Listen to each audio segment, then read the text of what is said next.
নমস্কার, চন্দ্রার ঘরকন্যা আর একটা নতুন রেসিপি নিয়ে চলে এসেছি। আজ আমি তৈরি করব বাটার নান।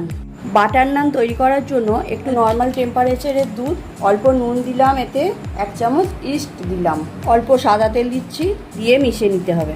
এবার ময়দাটা মাখার জন্য অল্প একটু ময়দা নিয়েছি। এবার একটু একটু করে এই দুধের মিশ্রণটা দিয়ে দিতে হবে। একটা নরম ডো তৈরি করে নিয়েছি আর অল্প একটু সাদা তেল দিয়ে 1 ঘন্টা মতন চাপা দিয়ে রাখলাম। 1 ঘন্টা পর ঢাকাটা খুলছি, বেশ অনেকটা ফুলে গেছে। আর এইভাবে লেচি কেটে নিচ্ছি। এবার বেলে নেব, এরকম মোটা করে বেলে নিতে হবে।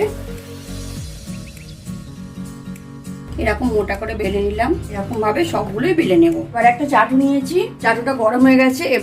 এবার নানগুলো এইভাবে দিয়ে দেবো। শুকনো খোলায় প্রথমে দেবো, দু পিঠটা ভালো করে শুকনো করে সেঁকে নিয়েছি। এবার বাটার দিয়ে দেবো।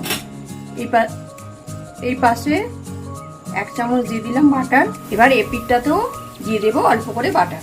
মাঝে মাঝে আপনারা বাড়িতে এইভাবে বাটার নান তৈরি করবেন। ব্যাস হয়ে গেছে, এবার তুলে নিচ্ছি। হয়ে গেছে, দেখুন কি সুন্দর নরম তুলতুলে বাটার নান পরিবেশনের জন্য একদম রেডি। এরকম নরম তুলতুলে বাটার নান খেতে চাইলে আপনারা বাড়িতেই তৈরি করে নিতে পারবেন। আজকের ভিডিওটি এই পর্যন্তই।